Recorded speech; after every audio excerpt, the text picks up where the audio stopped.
Hello and welcome to this edition of Talk Vietnam. I'm Mai Phương, and on this edition you're going to be meeting Dr. Neal Bermas, and you're also going to be hearing Off the Streets into the Kitchen. Now this is the fundamentals of the decision that Dr. Neal Bermas made when he gave up his six-figure income in New York to move to Vietnam in a small town of Hội An to start a nonprofit. Neal Bermas, a management consultant from Manhattan, gave up his six-figure income to move to Hội An in 2008. Having traveled in Southeast Asia for 10 years, working for large hotel brands and Vietcom Bank, he identified the town as a growing tourist destination. Here, Neal started the Streets International Project with the aim of helping poor disadvantaged children. Until now, over 100 street children have completed his 18-month program, gaining skills in computer literacy, English, and hospitality, before going on to find jobs in local five-star hotels. Neal does everything he can for the disadvantaged children to give something back to the land he loves. Today we're going to be meeting Dr. Neal Bermas, and we're going to be hearing some of the life transformations that he's helped bring to reality. Hi, Dr. Neal Bermas. How was your flight today? Compared to the 22-hour flights back to the States, it's barely enough time to buckle up and get on and off the plane. Who is the one that's going to manage Streets International now that you're in Hanoi? After a number of years, we have a good management team, both in our restaurant, our training center, and our houses, that I'm quite confident when I go away that they can handle whatever comes up. Mm-hmm. And let's talk about a little bit when you started, Yes. with the whole Vietnamese population of staff. Yes. Did you face any difficulties at all when you first started? Well, we like to say we face challenges, but I think evidenced by now, after these number of years of having very competent, as I said, hardworking, a great Vietnamese team, it was worth the additional burden and challenges of starting that way. I can give you an example. We have 3 full-time English teachers because teaching English language is a big part of our program, not because it's my language, but because it really is the language of international tourism. Right. And it took us, it would have been very easy to hire expats or foreigners who are native speakers, but again, we didn't think it was really the best thing to do for the community. And so we hired college-educated English majors in Vietnam, Vietnamese, and then trained them for 3 or 4 months in how to pronounce and hear English in the way that we were used to speaking it. But now we have excellent English teachers that all the hotels are eager to hire all the time, but we're glad they stay with us. Wow, that's great. That's great. So let's go back a little bit. When you first started, how did you start the project right here in Hội An? It kind of grew out of my own travels in Southeast Asia and coming across. Certainly we didn't invent the notion of a street kid restaurant. There are many other good places training poor, underprivileged, disadvantaged, vulnerable kids how to work in simple restaurants. But I felt as I visited these places, as I thought a good traveler should do in my own travelers, that they weren't ambitious enough. That there was an opportunity to train and educate young disadvantaged people regardless of their past. To have full-on careers that would give them possibility for self-sufficiency and dignity, and not just a simple job. I didn't think that a simple job was really, yes, it's better than nothing, but I didn't think it was enough. And I wasn't swayed by the notion that a young person, regardless of how difficult their past had been, regardless of how much formal education they had, that there weren't still all kinds of possibilities for their future. And that's been kind of a driving theme of what got us going and in the direction of being so ambitious.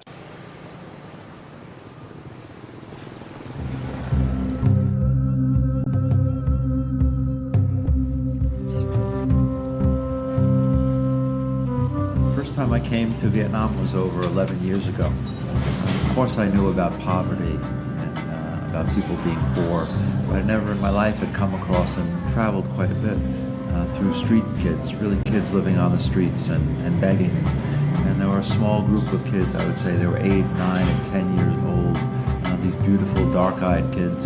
They learned enough English because that was the language they needed to know in order to beg. I didn't know then, but I know now for sure that was where the seeds of streets first started from.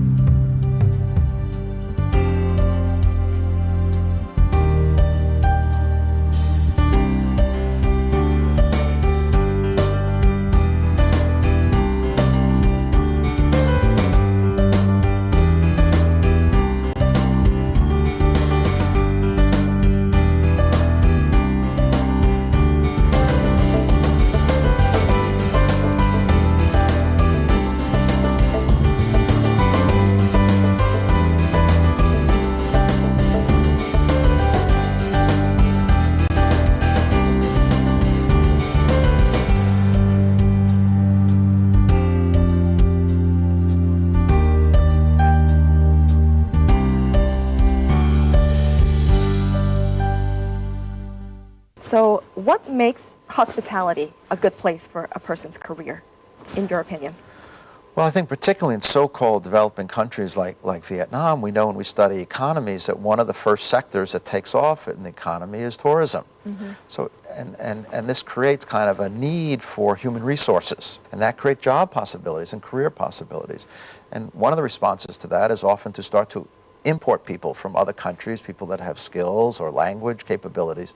And I thought that that wasn't necessarily the only way. Why not do more in-country training and use in-country resources, in this case, of course, Vietnamese, to take advantage of those economic sectors that are developing, especially tourism and hospitality.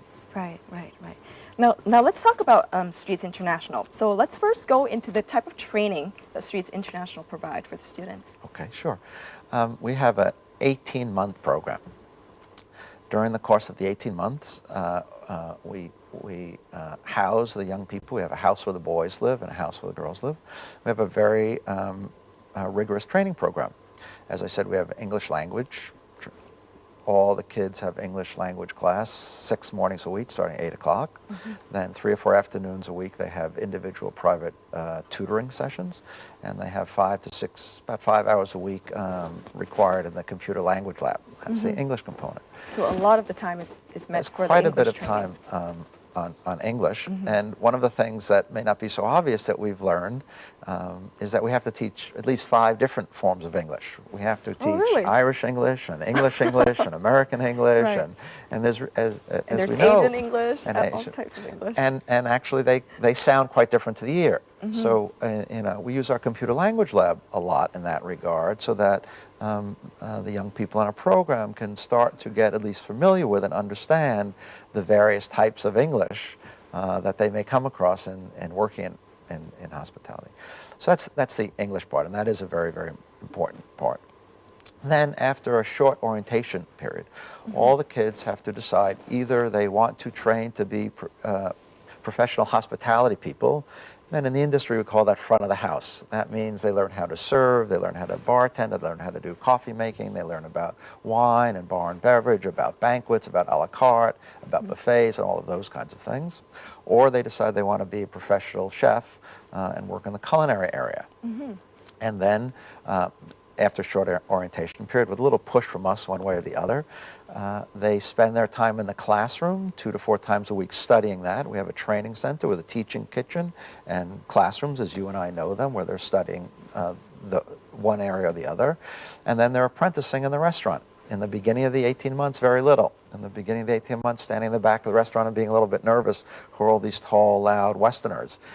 But then as the 18 months goes on and their confidence develops and their skill set develops, then doing the actual work that professionals do in the front or the back of a restaurant. So they're apprenticing short shifts during the week, and they have classroom 2 to 4 times a week in those areas. In addition to that, we have a life skills program.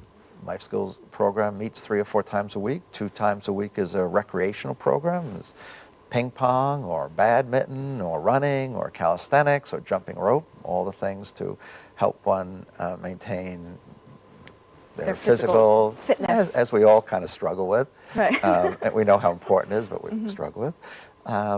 And then classrooms and life skills. Everything from human physiology to communicable diseases to personal hygiene to what's a savings account, how to budget, how boys and girls and men and women should respect one another and are equal, what it's like to be in the workplace, job interviewing towards the end of the writing a CV, just the whole myriad of skills that those of us that have been lucky enough to have a family often learn from our mothers, our fathers, our families. And for people who haven't been that fortunate, the possibility for them to learn all those, I think, correctly called life skills.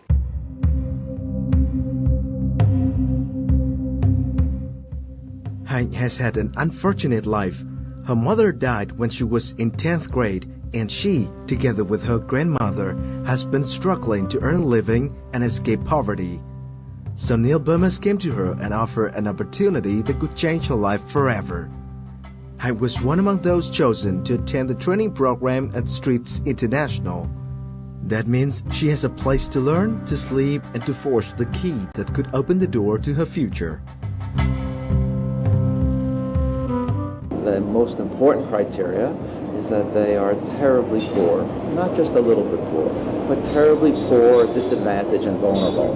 Most of the kids that come to our program never had 3 meals a day to eat. Most of them never had a safe place to sleep at night to feel secure. This is very, very important in terms of what our objective is in finding kids who are most suitable for our program. Good morning, teacher. How are you? I'm fine, thank you. And you? I'm fine, thank you.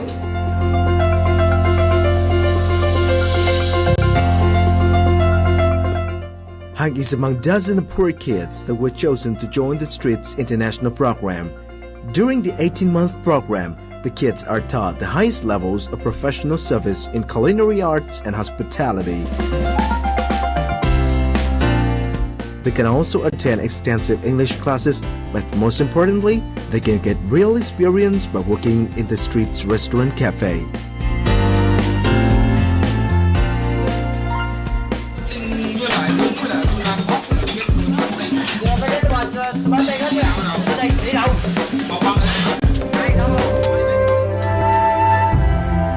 Thanks to those efforts, the lives of these poor kids are turning a new page. Now, let's talk about the stories that you've encountered during your time at Streets International. What are some of the stories that you remember the most? There are so many compelling and heartwarming and difficult, we can say, stories. Certainly we have a number of kids in our program who are trafficked. You know, that's sounds too good really for what the experience is. Traffic, as I say to people in other places, doesn't mean that you're caught behind a light with a lot of cars and motor scooters. It means that you're sold. Right. It means that as a young girl, a young boy, 8 to 10 years old, that your family, for one reason or another, sells you for all the many terrible, terrible kinds of things that we all know, for the most part, know about already. All of the kids that come into our program, we interview at least twice, and then we either visit the home or the orphanage in many cases, or the street or the village where they came from. And one of the memorable, very difficult times was the very first time I met the father who had sold his young boy when he was 8 or 9 years old. Right. And yeah, it was difficult. As I've said several times, so it must have been very, very, very, very difficult. I didn't know how I would handle it. I mean, it's unimaginable for most of us to think about how a parent could sell Their own child. Their own child. But without going through the whole time I spent with a translator, of course, in meeting this father, I learned a lot. I learned just how difficult and desperate life can be. It's one thing to read about it, Right. and it's one thing to drive by it. It's another thing to sit in it and to visit it. And to meet a father, from what I can tell and was told and understand, a hard-working subsistence fisherman who had more kids than he could feed. And to be duped by people who are much smarter than he, to be convinced that his son would have a place where he would eat every day, which he wasn't able to provide on his own, and that he would be taught a trade and given a job, which the father knew he could never do for his son. And to be introduced through a relative, and to meet other kids who said they were already part of what this person was telling the father. Really to be duped in the full sense of the word. I could understand in words and in the look in the father's eyes as he told me the story and as he cried, just how difficult life could be.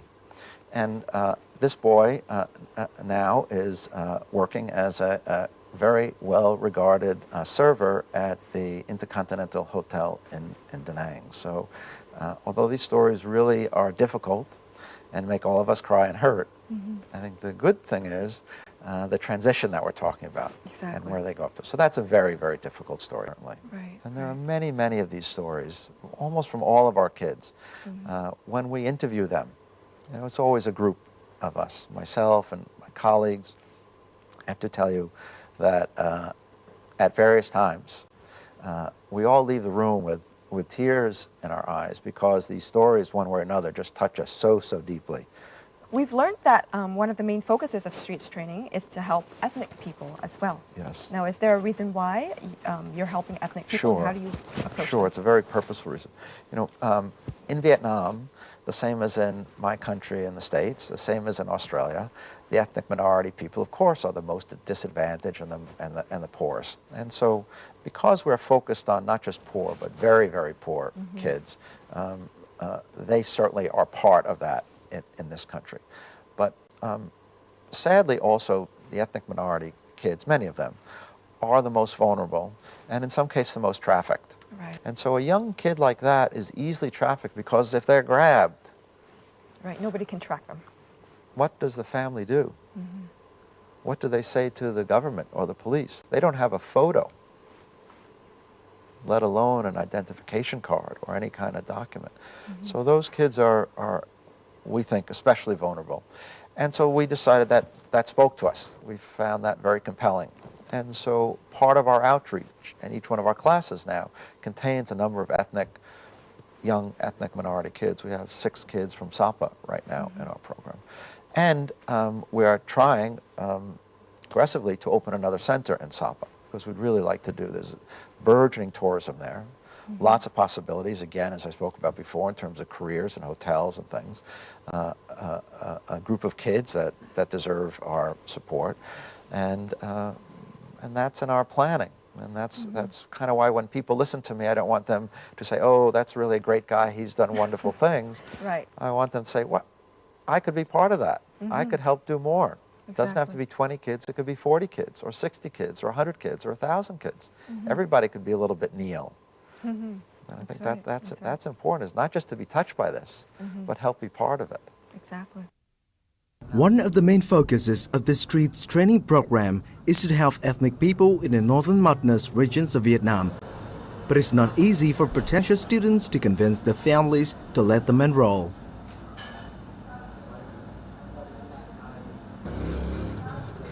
In Giang Thị Su's case, both Neil and Sandra had to speak with her family personally to persuade them. Vì gia đình em rất là khó khăn và bố mẹ em cũng không đồng ý em xuống đây á. Nhưng mà ông bà nói chuyện với bố mẹ xong rồi em nói với ông bà xong thì em xuống đây thôi. Joining the streets has had a big improvement in Su's life. She had to start working as a tour guide at the age of 13 to help out her parents. But after 9 months of training, Su has developed basic serving and kitchen skills.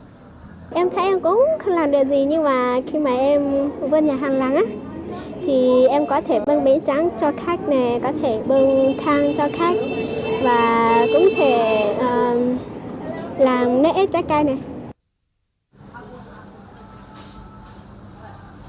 After 18 months on the program, Seung is now equipped with English and hospitality skills through vigorous training classes. She's much more confident in dealing with foreign customers through her work experience in the charity's learning lab, the Streets Restaurant in Hội An. Mới đầu vào á thì em cảm thấy sợ, nhưng mà sau những tháng sau á thì em cảm thấy tự tin hơn. Tại vì em nhìn họ cũng giống như là bạn bè hoặc là người nhà của em á. Em không cảm sợ. Seung graduated from the program in July, along with 14 other trainees from the 4th class. The young men and women who once lived in orphanages in terribly poor villages or on the streets of the cities are now working in 5-star hotels throughout Vietnam. This little light of mine, I'm gonna let it shine. This little light of mine, I'm gonna let it shine. This little light of mine, I'm gonna let it shine. Let it shine, let it shine, let it shine.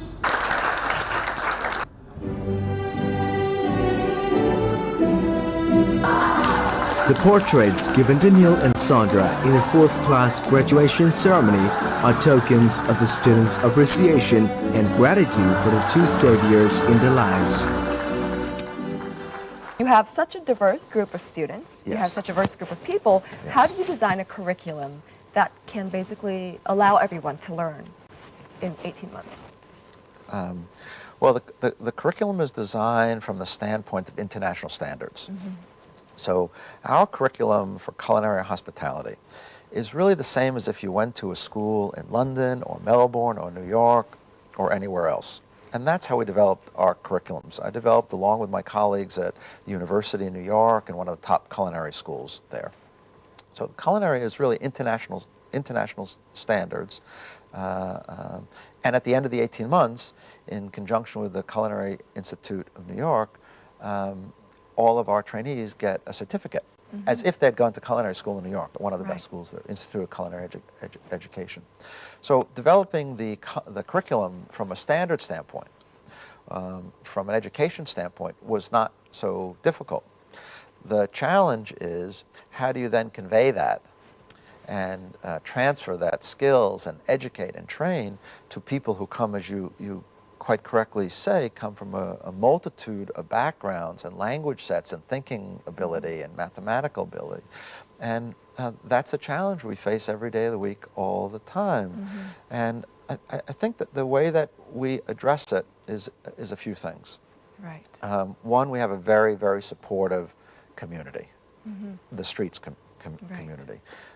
We have really heartfelt, wonderful, top-notch, all Vietnamese teachers.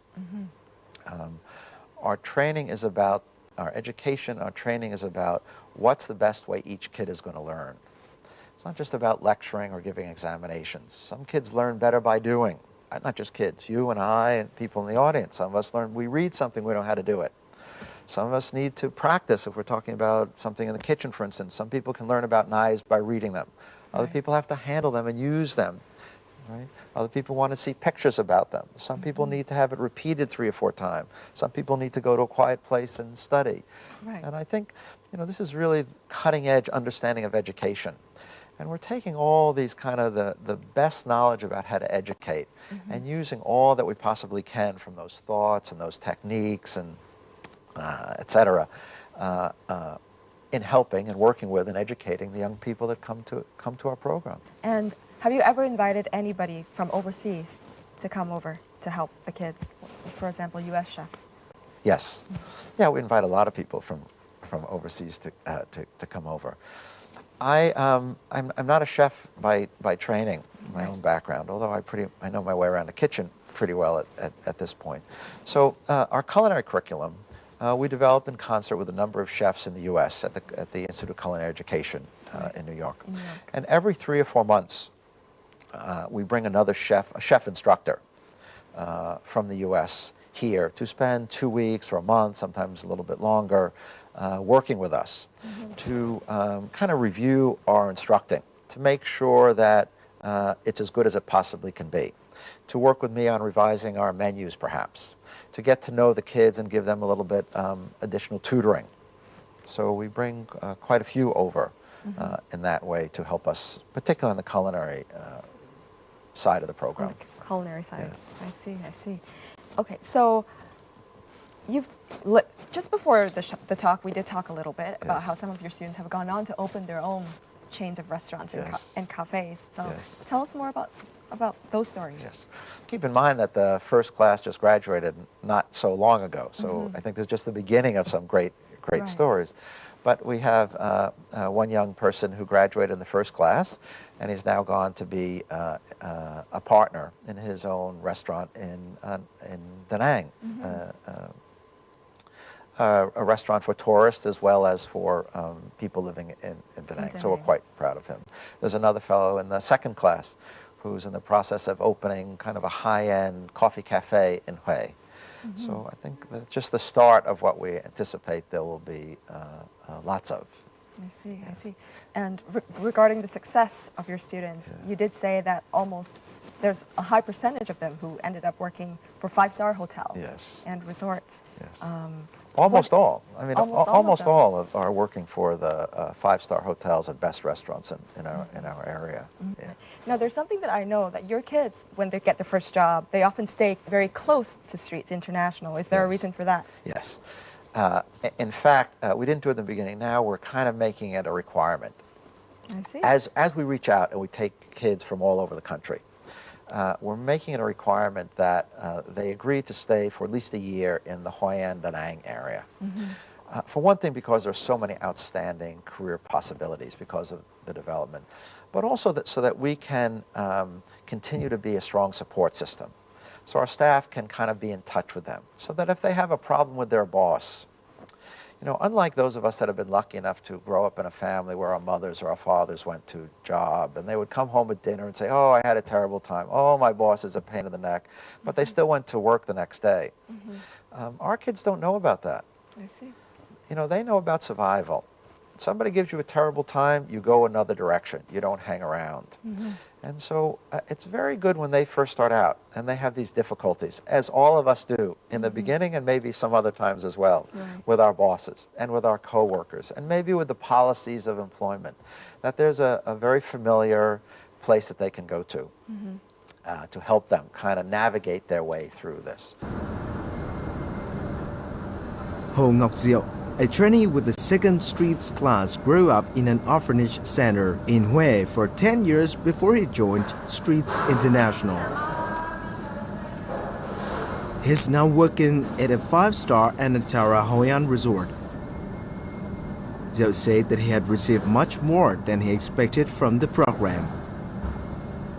Trước khi mà em vào Street thì em cảm thấy rất là rụt rè với và lại là cái cuộc sống mình không có suy nghĩ nhiều, bởi vì hoàn cảnh cho nên mình chỉ là cố gắng mình tìm một công việc đó thôi.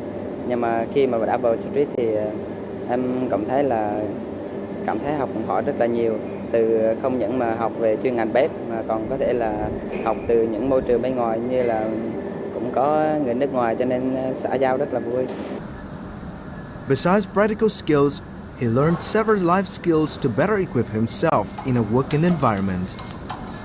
Ở Street thì em học được rất là nhiều kỹ năng, như là kỹ năng giao, hay là kỹ năng về phòng cháy, hay là về quản lý thời gian. Thì sau khi học cái đó thì em ra đời em cảm thấy là áp dụng rất là nhiều, không chỉ về cái cách phòng chữa cháy mà mình có thể là truyền cho mọi người xung quanh. After 2 years at the resort, Diệu has received recognition for his work, and his sincerity and dedication have made customers happy. Our first student, Mr. Yu, has proved to be very successful, very well liked by the guests, gets many guest good comments. He's fitted in very well to the team. They come out of Streets very disciplined, very well trained. Diệu has been given the knowledge he needs to start a new life, and the success of the graduates has proved that what Neil and Sandra envisioned is possible. This is a question that I've wanted to ask. So how do you define success for a student, or a success, does it not need to be defined in this case?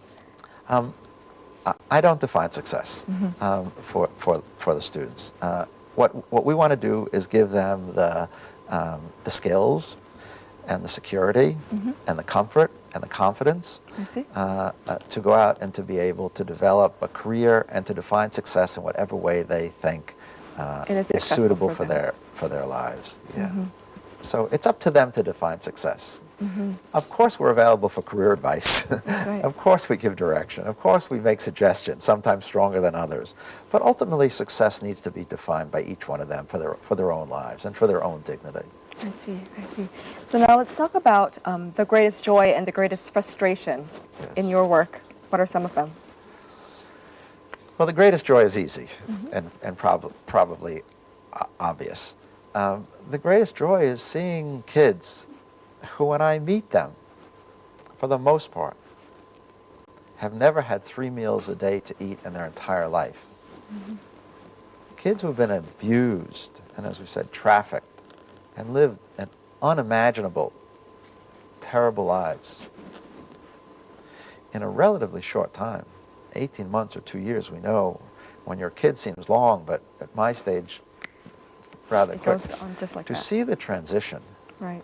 and the lives and the possibilities for the future is not difficult to see just how rewarding and how rich and motivating an experience that is, how wonderful an experience that is for me and for others that work with me. Mm-hmm. The biggest frustration is not being able to do more of what we now know we can do well. Mm-hmm. The biggest frustration is only taking 20 kids every 9 months when with the model we have, we could be doing 100 kids. Exactly. That we could have a center in Sapa, having a significant impact in that community. That's the frustrating part, because I see of course we make lots of mistakes, Right. and we're learning all the time. Mm-hmm. But we've learned a lot now, and the success of our kids speaks for itself. You don't need Neal anymore. Streets speaks for itself. Mm-hmm. Mostly the kids speak for themselves. And it's frustrating to know that and to see it and experience it every day and not be able to do more, not be able to shake more people and more organizations and say, okay, we're on board, we'll help you in one way or another. The training is never enough. This is why Dr. Neal Bermas is giving his students the opportunity to practice hands-on all the skills that they've learned in class. And that's why he's decided to open the Streets Restaurant Cafe on 17 Lê Lợi Street in Hội An town. So let's check out what Streets has to offer. Streets Restaurant Cafe. Coming here, trainees have the chance to work side by side with professionals and assume increasingly independent roles on their own. The restaurant is set up to run as a real business, as Neal believes it benefits the trainees more than a charity destination. Getting involved directly in a business can help trainees build their own careers faster in the future. Our orientation to the training of these terribly poor and disadvantaged, vulnerable kids was to use a business model. If you ask some of the kids when I walk away, what about me, they'll tell you that I'm very difficult. They don't know that's become a joke now around here. Difficult means that we have high expectations for them, that our model comes really out of the business sector, that although of course we want to do the good thing, of course we're helping kids that had no other possibilities, we're doing it in a very rigorous and measured kind of way, much more similar to a business environment that you might find than to a not-for-profit environment. After training and working for hours, the trainees return to their dormitory where they can spend time together, having fun and relaxing. Just months ago, these kids had to struggle for a living, and a life like this did not exist even in their wildest dreams.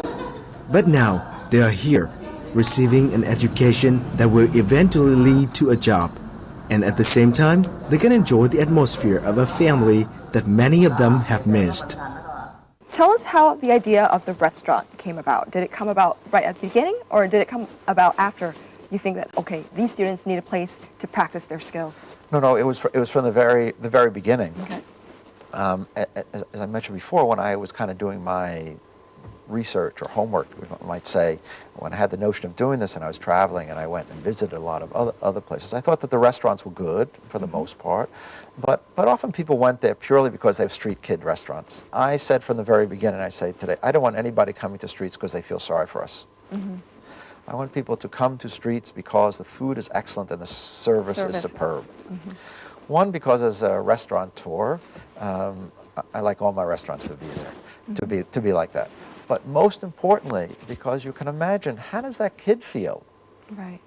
If they're working in a restaurant that is repeatedly one of the best rated, for instance, on TripAdvisor, or one of the most filled to capacity restaurants, one of the not lowest priced restaurants in Hội An.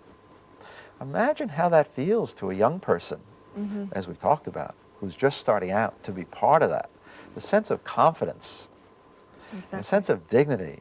So from the very beginning, I knew for sure I wanted to have a really top quality, excellent food restaurant for all those reasons. And does working beside, people who are professionals at the restaurant help boost the students' confidence? Yes, great question, sure.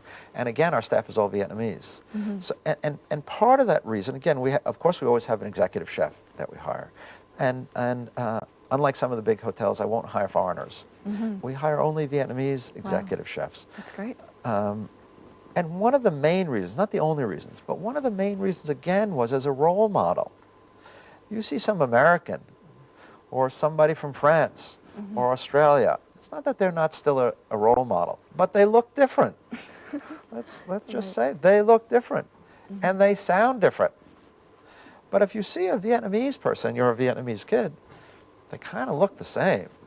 And the language, although the dialect, depending where you're from, might be a little different, they kind of sound the same. So you can start to, you have nothing to say to you, oh, I can't do that. It's a good question, and it's an important point for how we've organized the restaurant. Now, I've also heard that you've taken some of your students to go to the U.S. for them to give classes on Vietnamese food at culinary schools. Tell us a little bit more. Yeah, this is a really nice story that we just came back from several months ago. We took two of our two graduates, to New York to teach how in New York City.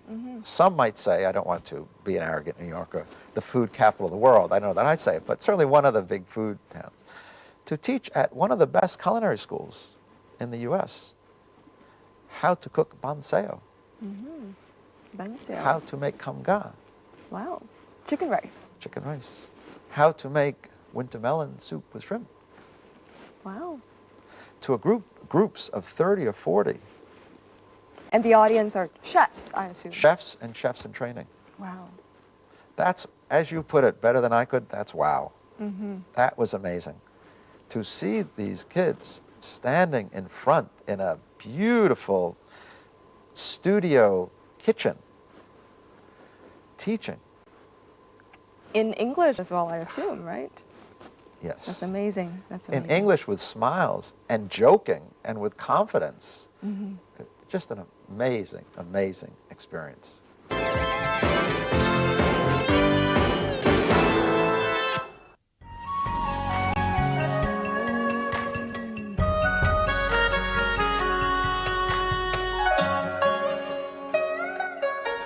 Neal's choice to settle in Hội An was not accidental. Having traveled in Southeast Asia for 10 years working for large hotel brands, he identified the town as a growing tourist destination. Neal fell for the city and its traditional way of life. In this tourist town, much of the local business community speaks English, and he received a warm welcome from the start.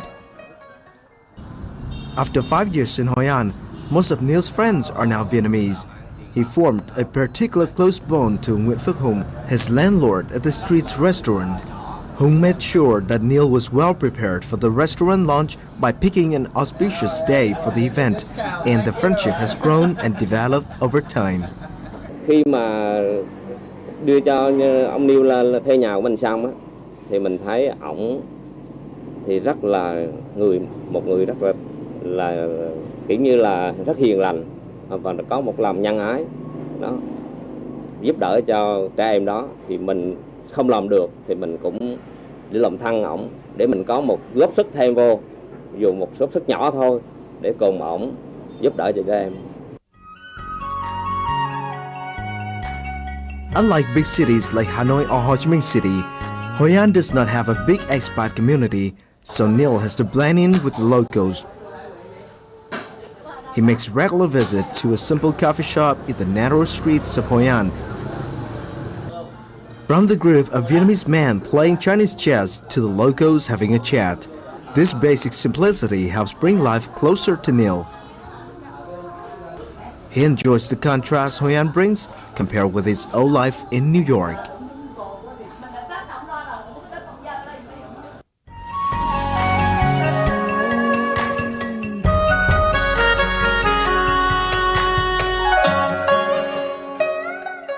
So you've been in Hội An for about 4 years, and so how do you find the life in Hội An? It's great, and I'm always glad to get back to Hội An. You know, Hội An, although we can say, of course, it's touristy, and of course we have probably a few more tourist tailor shops than we necessarily need.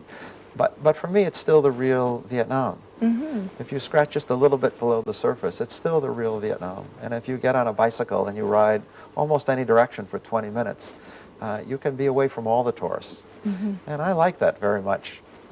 I came here to know and be part of the Vietnamese community. Right. Hội An has only about 100 expats. It's not like Hanoi or Ho Chi Minh City. Right. And I like that a lot. It's too comfortable, of course, if you're an expat or an English, especially an English-speaking expat, to start to hang out with expats. That's right. To eat with them and to socialize with them and to, on occasion, drink with them. By living in Hội An with such a small expat community, we're forced to be in the Vietnamese community. All my neighbors are Vietnamese. A lot of them don't speak any English. I speak very little Vietnamese. But somehow we get to know one another. Exactly. And it's very, very special. I live down a little alley, down one of the back alleys in Hội An, and we walk or bicycle everywhere. And the little kids know, the same little kids every morning want to practice, what's your name? What's your name? How are you? And it's sweet. It's very sweet. And the old ladies who are toasting banh can in the morning, and it's a very, very special place. So what plans do you have to expand Streets International to other parts of Vietnam or other parts of Asia? Well, as we said, Sapa. Sapa. Sapa for sure is on our list. So we start these discussions and we look for partners and we consider the possibilities as long as it's helping terribly, terribly poor kids in the way that we know how to help them. I'm open to expanding wherever we can, and we hope to certainly do that. My focus right now is continuing the work that we're doing in Vietnam and Sapa, and then possibly other places, depending on how all of that goes. Right. All right, so thank you so much, Neal, for being on the show, Dr. Neal Bermas, and Thank you. I appreciate your time for being Thank here. you. It's really been a pleasure. Off the streets, into the kitchen. This is the motto that Dr. Neal Bermas is using to give street kids a future that might be free from poverty. So what can you do? How can you help? What is your motto?